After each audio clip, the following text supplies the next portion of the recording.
Imagine getting home from school. It's 2007. You turn on the TV, and this banger is the first thing that you hear. You take the moon and you take the sun. Or this. Or this. Yeah, those were the days. You know, before your parents got divorced due to a recession and there were only like 3 cartoons on Cartoon Network. Hey, it's Allie, welcome back to my channel. And I've been meaning to do some deep dives into some of my favorite cartoons, like The Grim Adventures of Billy and Mandy, Chowder, Codename Kids Next Door, just to name a few. And something I noticed about all of these shows is that they were airing during 2007. The amount of bangers after bangers, events after events, it is no wonder why I consider 2007 to be the golden age of Cartoon Network. If at any time you like this video, please give it a like and subscribe because I make videos like this all the time. And comment down below what you believe to be the best era of Cartoon Network. And let's jump into it.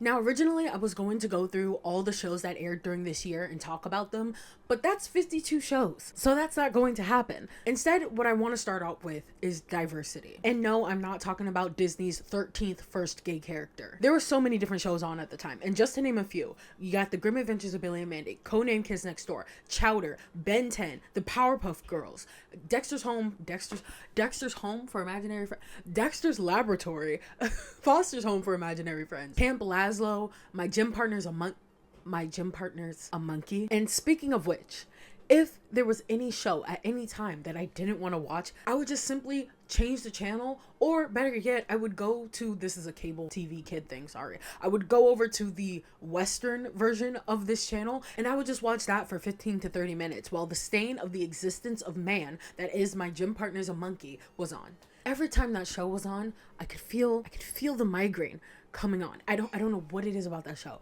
but I hated it as a kid. Sorry to any of the My Gym Partner's a Monkey stands out there, okay? I'm sorry. But that show was ass. It was ass. Having such diversity in the shows like that really made marathons something that was actually very special. This was something where, like, let's say Chowder was on maybe 2 or 3 times a day out of the entire catalog of shows they had to show. So when a Chowder marathon would happen and they were showing Chowder all day, it was something special and something really fun. You know, except if it was My Gym Partner's a Monkey marathon. This is no hate to Teen Titans Go. I've actually come around a lot to that show. But one of the main reasons why I think that the fans absolutely hated the show, aside from it not being the reboot we all wanted, was the fact that it's just always on. I would frequently watch a Cartoon Network and Adult Swim during the summer, and I would be up to like 5 a.m. when Cartoon Network would come back on. And it would be Teen Titans Go for like 14 hours straight. Like, maybe The Amazing World of Gumball would play maybe once or twice, but other than that, it would literally just be Teen Titans Go. So imagine my surprise when I hear one day that they are going to be playing a Teen Titans Go marathon all day for like 2 days straight. Was that not what you were already doing? Please, let's compare my birthday in 2022 to 2007. Now, I know there's probably 100 different reasons on why there's not that much variety in Cartoon Network shows anymore, but a lot of showrunners have come out and said that their shows were cut before their time. It's not that much of a secret anymore when these shows get canceled. It's never really due to its falling popularity. It's usually due to something else. And it really just seems like nowadays it seems more about how much profit can we get out of these shows rather than how many shows can we have on at one time that can also turn us a profit but are also very quality. This is what made, to me, Cartoon Network seem like such the place to be, to have such the community, because there was so many different shows on at the time. Again, if I didn't like one, I would just watch another. It was that easy. Nowadays, if I don't like Teen Titans Go on Cartoon Network, there's no escape. There's like no escape. Another staple of this era was the commercial bumpers. They were these little shorts that would play before, after a show, in between the commercial breaks, you name it. And these could be anything from simple graphics with the show's name on it to full-on animated shorts. From 2004 to 2007, there was this bumper era called Sin City. It was these 60-second shorts of all the cartoon characters interacting with each other in this big city where they seemingly all lived. This was my multiverse of madness. This was my Spider-Verse. This was my end game. When I tell you this, every time this came on, oh girl, I was seated I was sad. When I look back on these bumpers, I don't just think of them as like, oh look, it's all of my favorite cartoon characters interacting with each other, like 2013 Wattpad fanfiction. But I also find heavy nostalgia because of the quality of these shorts. Like, they really didn't have to go this hard in the paint, but I feel like these were what solidified Cartoon Network as a community of artists for me. Seeing a bunch of different cartoons and a bunch of different art styles communicating with each other, interacting with each other, living their lives with each other. They did not have to go this hard in the paint. They really didn't. But doing so really solidified Cartoon Network as a community and a celebration of animation. The blue tint and realistic color grading always reminded me of the type of light that would seep in through the windows when I was watching cartoons during the middle of the day with the lights off. That is like peak nostalgia right there. Makes me want to curl up into a fetus little ball and ignore all my adult responsibilities. Like taxes. Overall, these bumpers did a really good job at making me not want to change the channel and to stay on Cartoon Network despite what was on. Even my gym partner's a monkey. Me and Cartoon Network back then, we were like this.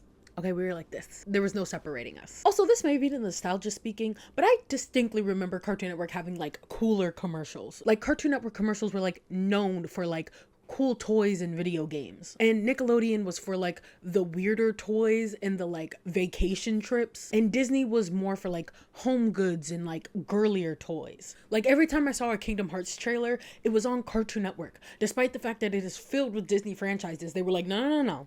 This is for boys. Video games are for boys. Therefore, you go on the channel that is made for boys. Disney is for girls. Cartoon Network is for boys. Nickelodeon is for the weird kids. But all of that is nostalgia talking, so I could be misremembering. Let me know down in the comments, though. I don't know what they were cooking in the CN headquarters that year, but they were indeed cooking. While digging for this video, I found this blog that talks about this notebook that I can only assume was handed out at an industry convention or something back in 2007. It details Cartoon Network's plan to just essentially go hard, go crazy, go stupid that year. And I want to read some of the entries for y'all because I need y'all to understand exactly how hard they went.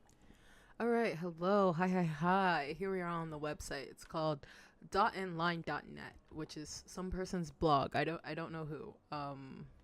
Katie Van Brunt. Shout out to this person. So, yeah. So this is the book. This is what it looked like in 2007.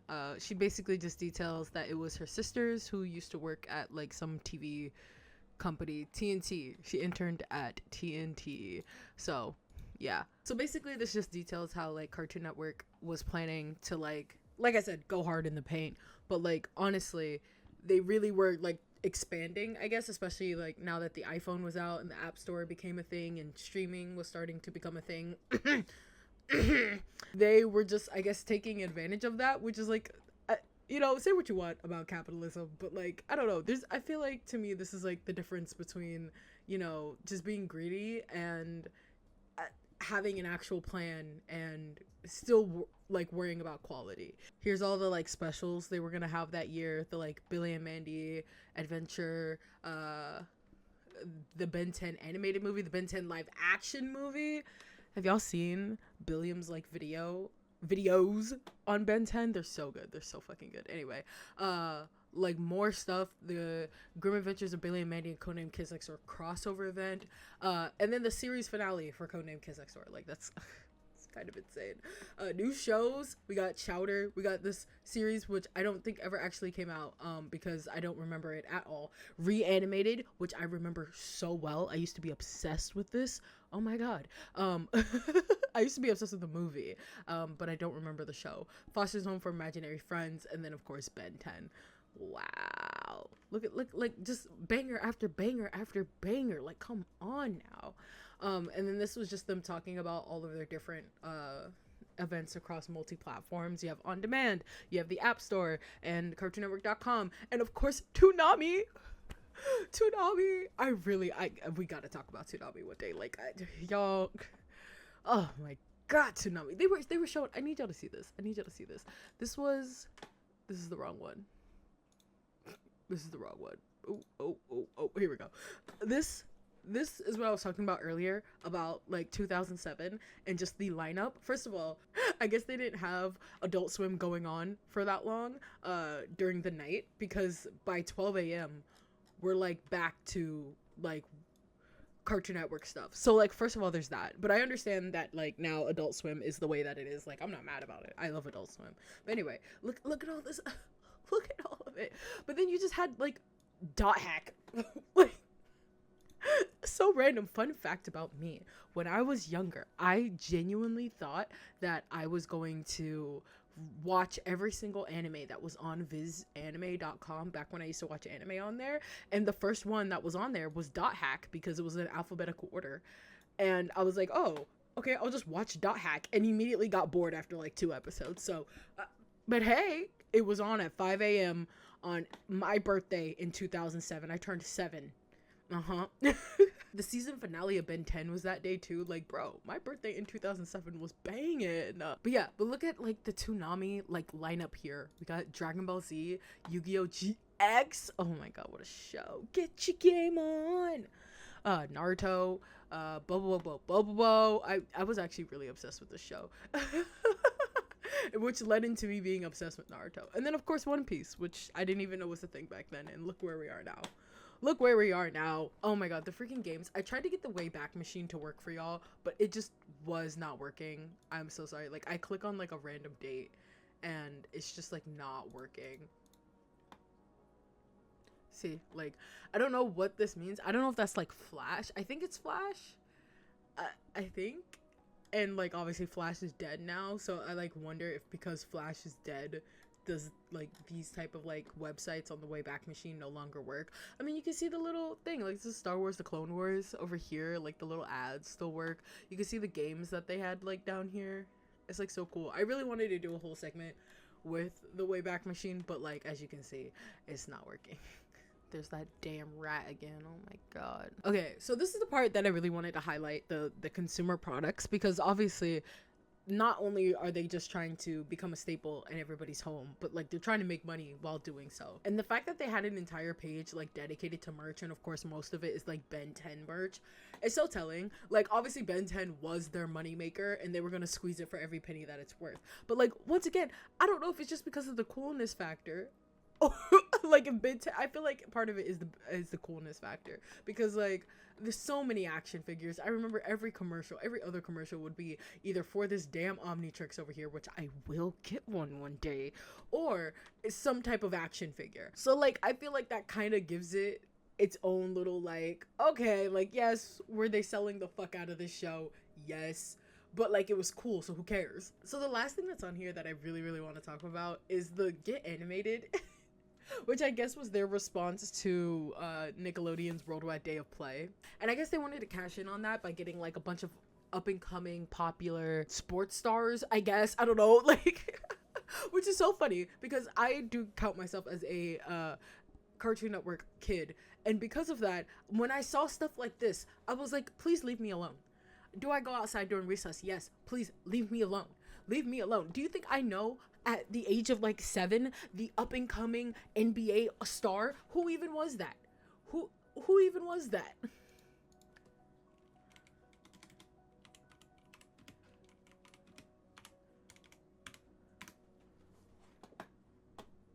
No, Kobe Bryant. Okay, wait, no, that's a bad one. I know who Kobe Bryant is. wait. Gilbert Arenas. Do you think when I was 7 years old and Gilbert Arenas was playing the All-Stars, whatever NBA All-Star, whatever in 2007, do you think I cared? Do you think I cared? Do you think I knew? No. Do you think most kids who were watching Cartoon Network religiously knew? No. So whatever. But hey, public health campaign, teehee. And now they do the like stop bullying thing. What, like, I think it's cute. You know, get kids active, get them outside, whatever. Codenames Kid Next Door is on next. Like, please. Let's be so for real though. And then we have some really fun facts that kind of make me sad. Cartoon Network committed $500 million over 5 years to produce original animated programming. I need y'all to let that sink in. Please let that sink in. Nowadays, we'll be lucky if they even spend half of that on the cartoons that are already out right now. And it's no surprise that inflation is a thing, that things are costing more and more to make as you get more people on and as the quality goes up over time. It is no surprise. We all know this. This is not like, you know, unkept material. Things are expensive to make, especially animation and TV shows and movies and yada yada yada. But there gets to a point where it just seems like you don't allocate the right resources, whether that be hiring and keeping people and not laying people off, or by letting shows run to their full potential by giving them advertisement space or something. Like, it just, I don't know, it just really is obvious now that there just isn't as much, you know, emphasis placed on like the actual cartoons, and really like this show's effort. Like I'm sure they do this now in some way or another, but this kind of just shows like there was an effort to be the #1 kids program for boys ages 2 to 11 and 6 to 11. What is this gap? I'm very confused. Wait, 2 to 11 and 6 to 11. Oh. Okay, anyway.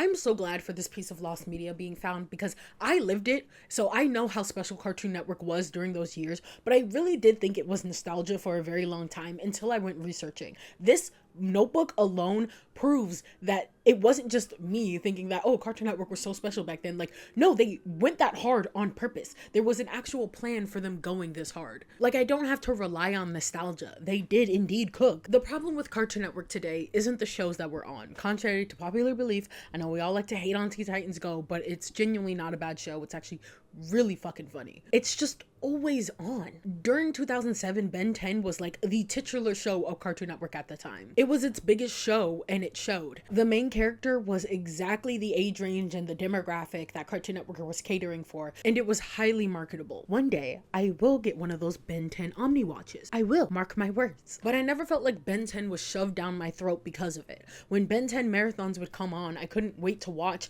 maybe because it was a really good show at the time, you know, other than my gym partner's a monkey. Okay, I'm done. I'm done with Rising. I just really fucking hate that show. I just don't feel like that same care and attention is put onto Cartoon Network today that warrants me watching Teen Titans Go for 14 hours day after day after day. Here are all the other shows that are airing on Cartoon Network right now, but you wouldn't know that because Cartoon Network never promotes them, and then they get canceled. Hell, even one of their biggest shows, Craig of the Creek, that was on, got canceled. And despite the bumps that were to come in 2008 and 2009 with Cartoon Network, it still was solidified as like the titular cartoon programming block. I think the only reason why Cartoon Network was still able to come away from 2008, 2009, and probably even 2010 unscathed was because of their diversity in their shows and the community that they had already built the years and years prior. But there's only so much that we can take until we just don't care anymore. I need y'all to see this tweet that apparently David Zaslav said. Who would have thought that a network full of cartoons for kids would attract kids? But I digress. From 2007 and the next 10 years after that, Cartoon Network, in my opinion, was something truly special. And if you want to hear me talk about, 2008 and 2009 and the little slope decline and seeing real and all of that stuff about Cartoon Network, let me know down in the comments below. Thank you so much for watching all the way into the end. If you did, you are a real one. Cartoon Network means so much to me. As a Cartoon Network kid, okay, ignore the shirt, but like, as a Cartoon Network kid growing up, it really pains me to see what Cartoon Network has become nowadays. I can only hope that the silver lining out of all of this is that there are a lot more indie cartoons popping up nowadays, so that's great. We don't have to like go through the middleman and like probably change a bunch of the themes of a bunch of these shows because of it. But at the same time, it makes me sad that like kids growing up these days don't really have Cartoon Network the same way we did. Who knows, maybe they can bounce back. I think they can bounce back from it. Anyway, thank you so much for watching. Thanks for watching this video. If you, again, all the way into the end, this is something completely new, and I hope you guys enjoyed it like a lot. I would love to keep doing these with different eras of Cartoon Network, and excuse you, and even maybe go deeper into some of the shows that I still want to do. I still want to do like Chowder, Codenames Next Door, etc., etc. So let me know down in the comments below. Share this video with a friend, and I'll see you in the next episode. Love and peace.